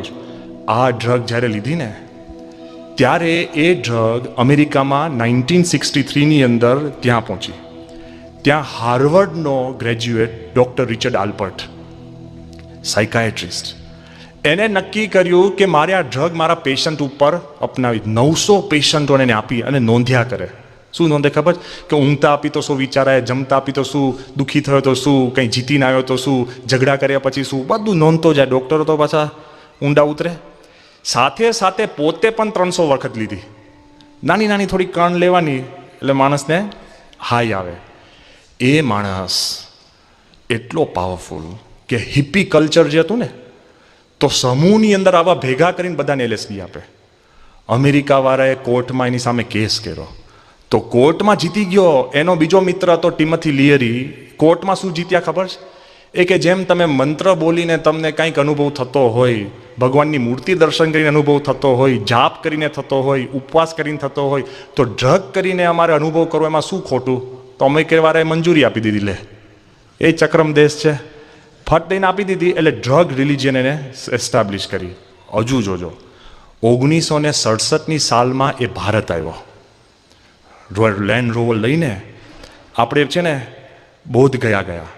ત્યાંથી અલ્હાબાદ, પ્રયાગમાં એ પહોંચ્યો ને પહેલી વાર ભારત. કોકે એને કીધું કે ભારતમાં એવા મહાત્માઓ છે ને એકદમ આધ્યાત્મિક ટોચ ઉપર બેઠા હોય તો કે ક્યાં મળે? કે હિમાલયમાં. બહુ જ સારી. 67ની સાલમાં લેન્ડ રોવર લઈને હિમાલય તરફ ગયો. જેવો ગયો ને ત્યાં એક હિમાલયની તળેટીમાં એની ગાડી મૂકી. એનો મિત્ર એને છે ને એક નાની ગુફામાં લઈને ગયો. ત્યાં છે ને નીમ કરોલી બાબા, એક વૃદ્ધ કામડી ઓડીને ગુફાની અંદર એક બાબા બેઠા હતા. આ પોતે લખે છે હાર્વર્ડ યુનિવર્સિટીનો સાયકાયટ્રિસ્ટ. અને બેઠા હતા તે વખતે હજુ તો બોલે ને પહેલાં પેલો બાવો બોલ્યો હિન્દીમાં કે આપકી પાસ અચ્છી ગાડી હે, હમકો દે દો. લે આવું કી કહેવાની વાત છે? હજુ તો એ કે હું પૂછું એ પહેલાં બાવાએ મારી પાસે ગાડી માંગી. એટલે મેં ના પાડી. એટલે પેલો કે વાંધો નહીં, કાલે મળજે. એટલે હું રાતે બહારે ગયો. રાતે પછી હું આકાશ સામે તારા જોતો હતો અને મારા મધરના થોડાક વિચાર કરે ને આમ છે તેમ છે. પછી સવારે 3:30 વાગે પેલા બાવાએ મને બોલાવ્યો. તે વખતે એક અંગ્રેજી ઇન્ટરપ્રેટ કરનાર એક માણસ. હવે આ બાજુ જોજો, આ માણસ હિપ્પીઓનો ગુરુ, હાર્વર્ડ યુનિવર્સિટીનો સાયકાયટ્રિસ્ટ, 10 વર્ષથી એક્સપેરિમેન્ટ કરે, આટલો પાવરફુલ, આખા અમેરિકામાં જેની નામના. એ માણસ પેલા બાવાએ એને બોલાવીને શું કીધું? એ કે યસ્ટરડે યુ આર વોકિંગ. પેલો કે હા, કારણ કે હિમાલયમાં જઈને માણસ ચાલે જ ને. આ તો સાયકાયટ્રિસ્ટ હતો. એ કે આમાં કંઈ નવી વાત નથી કરી. એ કે yesterday you are looking at the stars.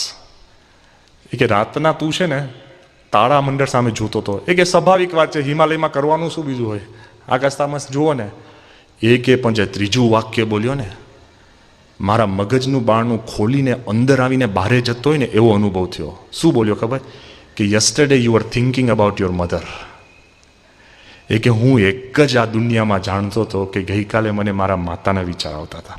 આ માણસ અંદર આવીને સીધો એ કે એન્ડ શી ડાઈડ ઓફ પેનક્રિયાસ. એ હિન્દીમાં બાવો બોલ્યો જેને પેનક્રિયાસ શું છે ખબર નહીં, કે તારી માતાને પેનક્રિયાસનો પ્રોબ્લેમ એટલે મરી ગઈ. હજુ તો મેં આનું સાંભળું છું સવારના 3:30 વાગે, એટલે મારા મનમાં વિચાર આવ્યો કે આને હું LSD આપું તો શું થાય? આરો હોશિયાર છે ને એ કે આને હું LSD આપું તો શું થાય?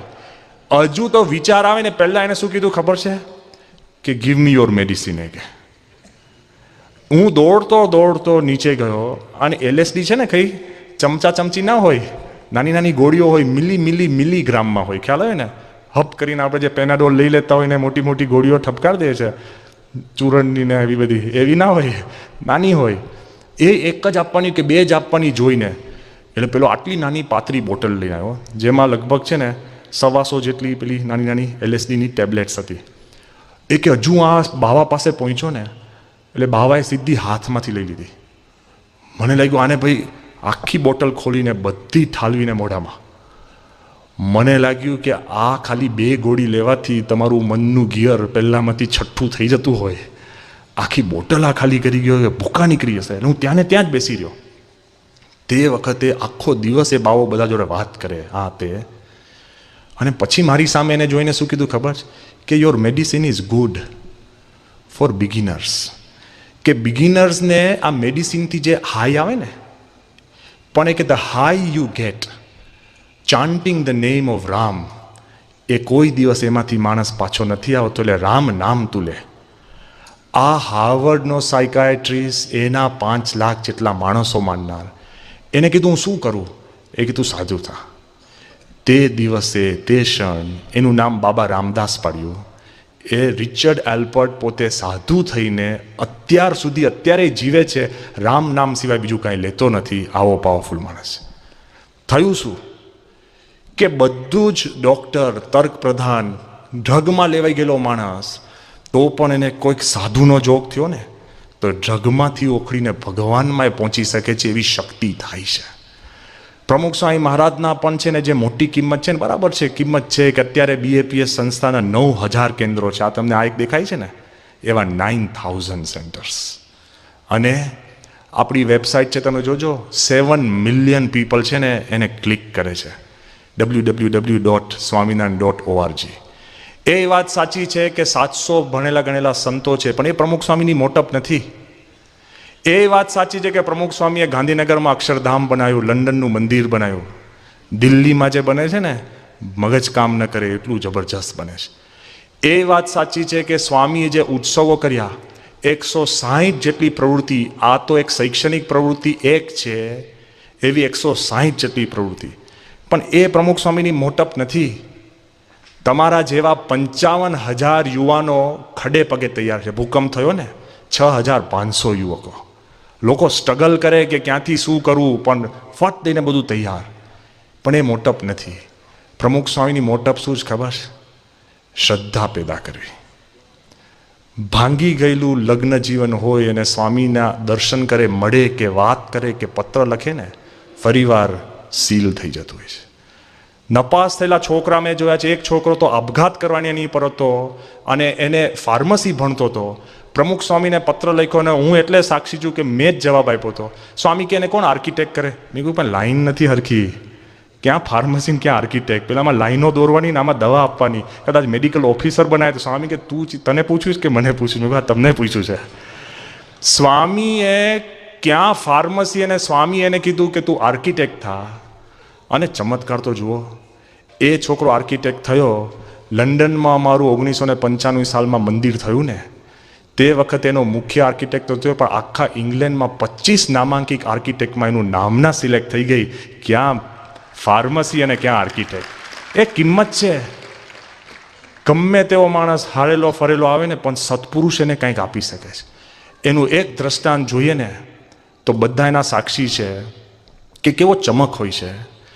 કે તમે કદાચ નામ સાંભળ્યું છે, ડૉક્ટર સુબ્રમણ્યમ, દુનિયાનો શ્રેષ્ઠતમ બાયપાસ સર્જન. અમેરિકાની લેનોક્સિલ હોસ્પિટલ એ મેનહેટનમાં બહુમાળી હોસ્પિટલ છે. એ આખી હોસ્પિટલમાં ડૉક્ટરો કેટલા? 1500 ડૉક્ટરો. 1500 ડૉક્ટર એટલે હોસ્પિટલની ઇમેજિન કરજો, અને 5000 નર્સ. ગામ થઈ ગયું કે નહીં આપણું? અહીંયા હોય ને ચરોતરમાં નાના મોટા ગામ, આખું ગામ. એ આખી હોસ્પિટલ આ ડૉક્ટર સુબ્રમણ્યમના નામથી ચાલે છે. ઇન્ડિયન ડૉક્ટર, મહાનાસ્તિક. અત્યારે તમે એને પૂછશો ને, નાસ્તિક. એ ડૉક્ટર સુબ્રમણ્યમ, એની ખાસિયત શું છે ખબર છે? હજારો ઓપરેશન એને કર્યા છે. કોઈ દિવસ પેશન્ટનું મોઢું નહીં જોવાનું. આ બધું નહીં કે કેવો છે, કેમનો છે, એવું નહીં. એ જ્યારે ઓપરેશન થિયેટરમાં પહોંચે ને ત્યારે પેલાનું હૃદય, છાતી ચીરાઈ ગઈ હોય, હૃદય જ દેખાતું હોય, એ ખાલી ચાર્ટ જોવે, આ જોવે, અને બરાબર એને સમારકામ કરીને બાયપાસ કરીને જુદો next patient, third patient, fourth patient. પેશન્ટને ટ્રીટમેન્ટ આપવાનું કોણ છે એ બધું જ બીજા ડૉક્ટરો સંભાળે. આ સુબ્રમણ્યમ એક જ વાર જ્યારે પ્રમુખ સ્વામીનું બાયપાસ કરવાનું હતું ને, ત્યારે લેનોક્સિલ હોસ્પિટલમાં એ ડૉક્ટર સુબ્રમણ્યમે જ્યારે સ્વામીનું બાયપાસ કર્યું, એટલે હું વાત કરું છું, આ મારી કીધેલી વાત નથી. તમે ઝી ટીવી ઉપર ડૉક્ટર સુબ્રમણ્યમના જીવન ઉપર કલાકની ડોક્યુમેન્ટરી આવી, અમને ખબર નથી. પણ સુબ્રમણ્યમને જ્યારે પૂછ્યું ને ઇન્ટરવ્યૂ કે તમે આટલા મહાન છો, પાવરફુલ છો, આમ છો, તેમ છો, એ સુબ્રમણ્યમ કે મારા ફાધરે મને એટલું જ કીધું છે કે સન, ડુ યોર ડ્યુટી. તું તારું કર્મ કર, લપ્પન છપ્પન ભગવાનમાં તું પડતો જ નહીં. એને જ્યારે પૂછ્યું કે તમે પેશન્ટને મળો છો કે ના, રિપોર્ટને મળું છું, નોટ પેશન્ટ. એને જ્યારે પ્રશ્ન પૂછ્યો કે તમે હૃદય જોડે કામ કરો છો તો હૃદય તો લાગણીનું સ્થાન છે, તો તમને કેવી લાગણી થઈ? કે કાંઈ જ નહીં.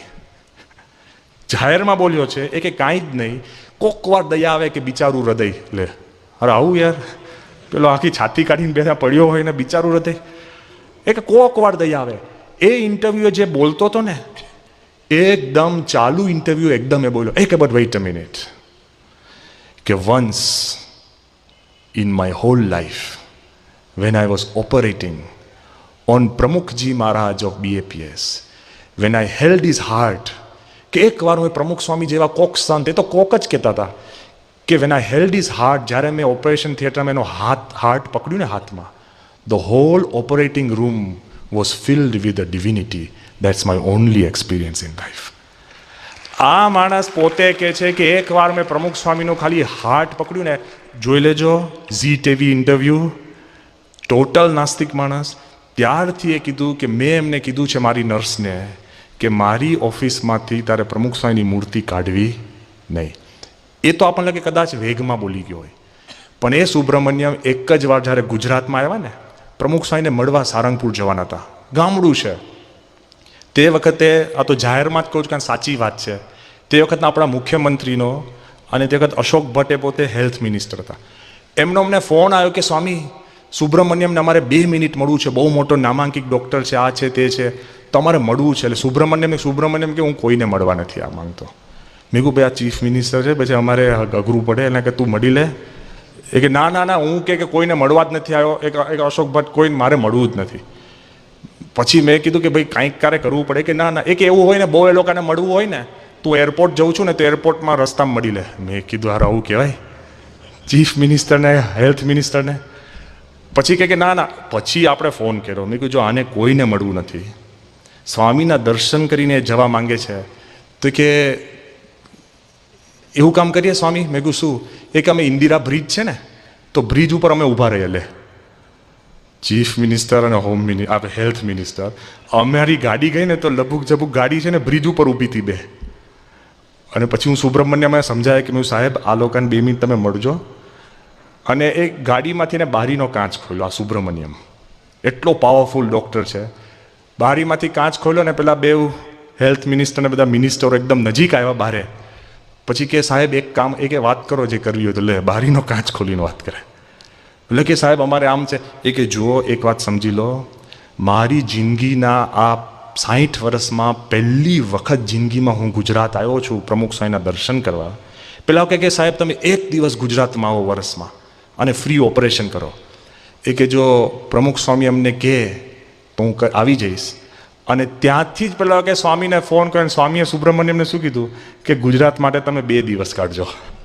હવે વિચાર કરો, જે માણસ તર્કથી પર, વિદ્વત્તા, મહત્તા, માન, ભગવાનમાં ન માનતો હોય, એ વ્યક્તિને પ્રમુખ સ્વામી બેભાન અવસ્થામાં હોય.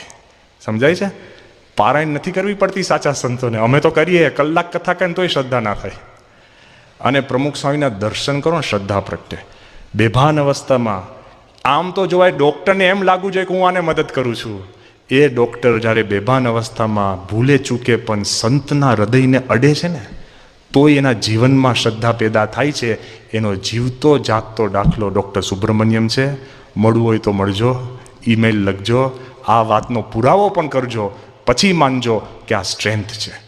જો આ સ્ટ્રેન્થ આપણામાં આવે તો કોઈ દિવસ જિંદગીમાં વાંધો આવતો નથી. અને કેટલી એની ચમક છે ખબર છે કે માણસ છે ને બાર્ગેન કરતો બંધ થઈ જાય. એટલું રાખજો, ભગવાનમાં શ્રદ્ધા રાખો ને, સંપૂર્ણ રાખજો. એમને એમ અધકચડી નહીં. એક માણસ જતો જતો ત્યાં આગળ ખીણમાં પડવા માંડ્યો અને ખીણમાં લપસતા લપસતા એની પાસે એક મૂળિયું હાથમાં આવી ગયું. અને એ કે ભગવાન, હું તમામ ભક્તિ કરતો તો નામ છે, તમે ભગવાન સાચા છો તો મને હવે બચાવો. ભગવાનની આકાશવાણી થઈ. ભગવાન કે તે મને બોલાયો? એ કે હા. એ કેમ રાહ જોવો છે, પકડી લો. ભગવાન કે હું તને પકડવા જ આવ્યો છું. આકાશવાણી, ખીણ છે, લબડે છે તું. એ કે તો પકડી લો ને. એ કે એક શરત, તું આ મૂળિયું છોડી દે ને પછી પકડું. પેલો કે પેલા પકડો પછી છોડું. બસ આટલો જ પ્રશ્ન છે.